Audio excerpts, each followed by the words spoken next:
Good morning to all. Welcome to my channel ATS Institute. I hope all you are fine. तो चलिए last class में हमने input tax credit के बारे में बेस समझा था उसका कि वो होता क्या है, किस तरीके से हमें उसका बेनिफिट मिलता है, ये हमने समझा था। एक तो हमने इलस्ट्रेशन देखे थे।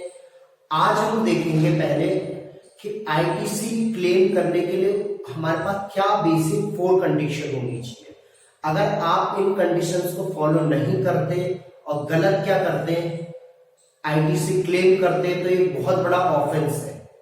ये इसके लिए आपको पेनल्टी पड़ सकती है, इसके अलावा आपको हाई रेट ऑफ इंटरेस्ट देना पड़ सकता है। तो हम इस पॉइंट्स को डिटेल में समझते हैं। तो चलिए क्लास को स्टार्ट करते हैं। जैसे हमने लास्ट क्लास में समझा था कि अगर हम क्या कर रहे हैं, कोई गुड्स या सर्विसेज ले रहे हैं, उस पर जीएसटी अगर हम क्या कर रहे हैं, पे कर रहे हैं, तो हम उसका आईटीसी बेनिफिट ले सकते हैं। आप क्या करिए, कोई भी गुड्स परचेज करिए। परचेज करते वक्त आपने कौन सा जीएसटी लिया था, इनपुट जीएसटी, चाहे वो हमारा आईजीएसटी था, चाहे सीजीएसटी, चाहे एसजीएसटी।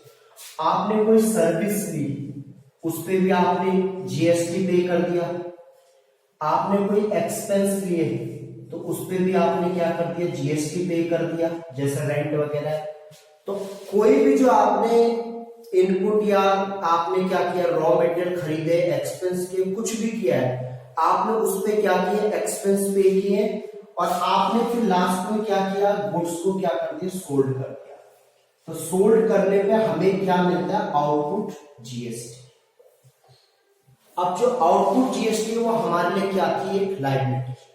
तो अगर हमारे गुड्स परचेज करने पे हमने 100 रुपए क्या किया, जीएसटी पे किया, सर्विस पे करने पे 200 रुपए दिया, और एक्सपेंस वगैरह किया, उसमें भी हमने 100 रुपीज पे किए, और उसके बाद हमने उस गुड्स को सोल्ड किया, तो हमारा आउटपुट जीएसटी हमारा 500। तो ये 500 जो हमारे लिए जीएसटी पेबल है, एक लायबिलिटी है जिसको हमने गवर्नमेंट को क्या करना, पे करना।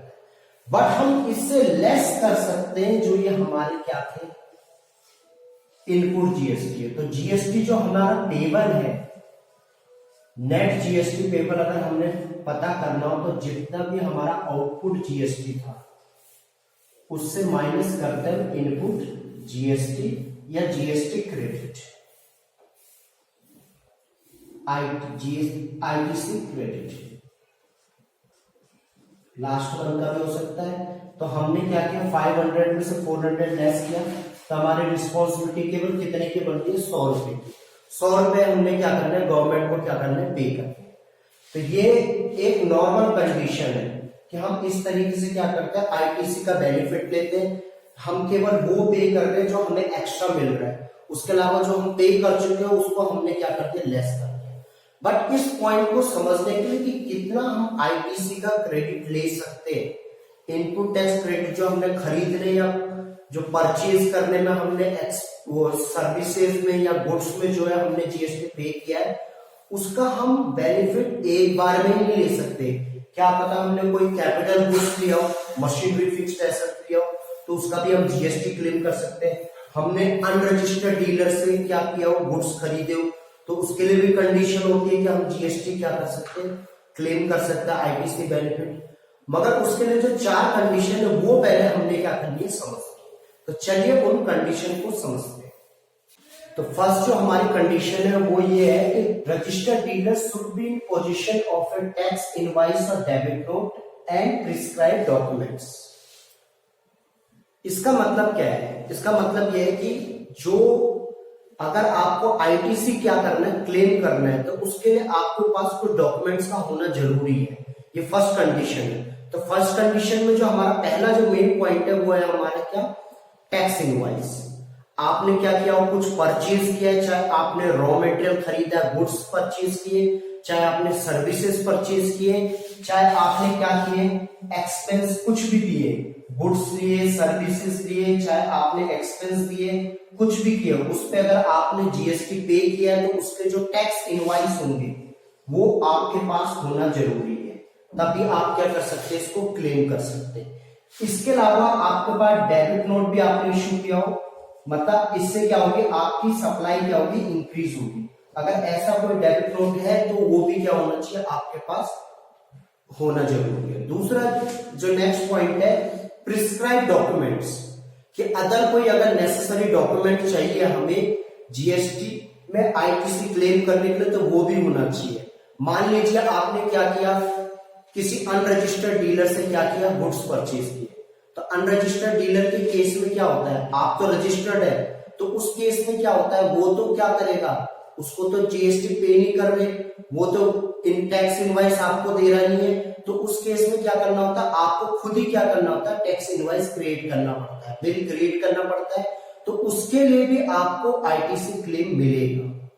ठीक, अगर आप किसी अनरजिस्टर्ड डीलर से क्या कर रहे हैं, परचेज कर रहे हैं, तो भी क्या होगा, अगर उस पर जीएसटी पे हुआ है, करते हैं, तो उस केस में क्या मिलेगा, हमें आईटीसी क्लेम मिलेगा। आपने कोई कैपिटल गुड्स खरीदा, आपने मशीनरी खरीदी, तो उसका भी आपको आईटीसी क्लेम मिलेगा, बट उसका प्रोपोर्शन होता है वो हम आगे की क्लास में देखेंगे। तो ये कुछ डॉक्यूमेंट्स है जो हमारे पास होने जरूरी है, ये हमारी फर्स्ट कंडीशन है। अब देखते हैं हम सेकंड कंडीशन। तो सेकंड कंडीशन हमारी, he has received goods and services और बोथ। अब इसका मतलब क्या होता है, गुड्स एंड सर्विसेज रिसीव्ड, इसका मतलब है कि अगर रिसीव्ड हो रहा है, आपको मिल चुका है, तभी जाके आप आईटीसी का क्रेडिट ले सकते हैं। अगर गुड्स या सर्विसेज आपको रिसीव नहीं हुई है तो क्या नहीं कर सकते, आप आईटीसी क्रेडिट नहीं ले सकते। आपने गुड्स परचेज किए मगर आपके पास अभी पहुंचे नहीं है, तो उस केस में आप क्या नहीं कर सकते, आईटीसी क्रेडिट नहीं ले सकते। Goods should be deliver, goods का डिलीवर होना जरूरी है। अगर मान लीजिए आप क्या करते हैं, गुड्स इंस्टॉलमेंट में लेते, गुड्स जो है आपके पास लॉट्स में आ रहा है, 4 किस्तों 5 किस्तों में आ रहा है, तो जब आपके पास लास्ट इंस्टॉलमेंट आ जाएगी, लास्ट लॉट आपके पास पहुंच जाएगा, उसके बाद आप क्या कर सकते हैं, आईटीसी क्लेम कर सकते हैं। कई बार क्या होता है, हम क्या करते हैं, अपने सप्लायर को एडवांस पे कर देते हैं, हमने एडवांस पे कर दिया, उसने गुड्स मैन्युफैक्चर करना शुरू कर दिया, मगर हमें अभी गुड्स डिलीवर नहीं हुए, तो उस केस में हम क्या नहीं कर सकते, आईटीसी का बेनिफिट नहीं ले सकते। उसके लिए गुड्स सोल्ड है, उसने गुड्स सोल्ड मान के अपनी जीएसटी R1 में क्या कर दिया, रिकॉर्ड कर दिया, बट हमारे लिए जीएसटी R2 अभी पेंडिंग मानी जाएगी, तब तक मानी जाएगी जब तक क्या नहीं माना जाएगा, गुड्स डिलीवर। तो जीएसटी R2 में हम क्या शो करेंगे, पेंडिंग गुड्स सोल्ड करेंगे, क्योंकि हमारे पास अभी क्या नहीं हुआ, डिलीवर। तो गुड्स के केस में समझ गए कि जब हमारे पास गुड्स डिलीवर हो जाएंगे, अगर इंस्टॉलमेंट पे, तो लास्ट जब हमारे पास पहुंच जाएगा सामान, तब जाके हम आईटीसी क्रेडिट ले सकते हैं। अगर सर्विसेज की बात आती है, तो सर्विसेज के बारे में देखिए, कुछ फिक्स नहीं होता कि कब डिलीवर होगी, उसको आप कैसे भी रिकॉर्ड कर सकते हो। जैसे मान लीजिए आप किसी को आप अकाउंटिंग की सर्विसेज दे रहे हैं, ऑडिटिंग की सर्विसेज दे रहे हैं, या इनकम टैक्स रिटर्न या जीएसटी रिटर्न की सर्विसेज आप प्रोवाइड कर रहे हैं उससे, उसके लिए आपने क्या किया, 10,000 लिया। तो मेन चीज है कि आप केवल रिटर्न की सर्विसेज दे रहे हैं, या इनकम जीएसटी के तरफ से अगर कोई नोटिस आता है उसकी भी सर्विसेज आप दे रहे हैं, तो ये जानना मुश्किल होता है कि हमारी सर्विसेज कहां जाके क्या हो रही है, एंड हो रही है, खत्म हो रही है। तब जाके हम क्या कर सकते हैं, उसका आईटीसी बेनिफिट ले सकते हैं। अगर मान लीजिए आपने बोला कि मैं आपकी जीएसटी रिटर्न जो फाइल होती है मंथली एनुअल, उसके लिए मैं आपसे 10,000 लूंगा, उसके बाद अगर कोई नोटिस आता है, कुछ और फॉर्म सबमिट करना पड़ता है, तो उसके लिए मैं क्या करूंगा, अलग से चार्ज करूंगा। तो आपकी जो सर्विसेज है वो कहां जाके एंड हो जाती है, जब आपकी रिटर्न फाइल हो जाती है, और उसमें क्या होता है, जो जीएसटी आपका लग रहा था वो क्या कर सकता हो, क्लेम कर सकते हो। ठीक, तो ये किसके लिए, हम अगर बाहर से कोई सप्लायर सर्विस ले रहा है, किस चीज की, अकाउंटिंग की, ऑडिटिंग की, या फिर किसी और फाइनेंशियल सर्विस ले रहा है, तो उस केस में क्या करना पड़ रहा है, उसे जीएसटी पे करना पड़ रहा है। तो जब उसकी सर्विसेज एंड हो जाएगी, फिनिश हो जाएगी, उसके बाद क्या कर सकता है, क्लेम कर सकता है। तो वो प्रॉपर क्या होता है, कट ऑफ होना जरूरी है कि कहां जाके सर्विसेज क्या होगी हमारी, एंड। तो समझ गया आप सेकंड पॉइंट, कि गुड्स और सर्विस या बोथ दोनों जब रिसीव हो जाएंगे, तब जाके आप क्या कर सकते हो, आईटीसी क्रेडिट कर सकते हो। जो ये 4 कंडीशन है, चारों कंडीशन का होना जरूरी है। साइमल्टेनियसली का मतलब चारों, ये नहीं कि एक पूरी हो, जब हमारी ये 4 कंडीशन पूरी हो जाएगी तब हम आईटीसी क्रेडिट बेनिफिट ले सकते हैं। तो फर्स्ट आ गई आपको समझ, सेकंड आ गई, अब देखते हैं थर्ड कंडीशन। तो थर्ड पॉइंट हमारा ये है, the tax charge in respect of such supply has been actually paid to the government either in cash or through utilisation of input tax credit admissible in respect of the said supply. तो इसका मतलब क्या बनता है, जो भी हमारी particular supply है उस पे हमारा जितना भी जो जीएसटी बनता है वो क्या होना चाहिए, गवर्नमेंट को पे होना चाहिए। इसमें कहीं भी क्लियर नहीं लिखा कि सप्लायर ने ही पे करना है। सप्लायर पे कर सकता है, रिसिपिएंट पे कर सकता है, या कोई थर्ड पर्सन पे कर सकता है, बट जो है वो टैक्स किसके पास जाना चाहिए, जीएसटी, वो गवर्नमेंट को पे होना चाहिए। अगर गवर्नमेंट को पे नहीं हुआ है तो उसके लिए आपको क्या नहीं मिलेगा, जीएसटी क्रेडिट नहीं मिलेगा।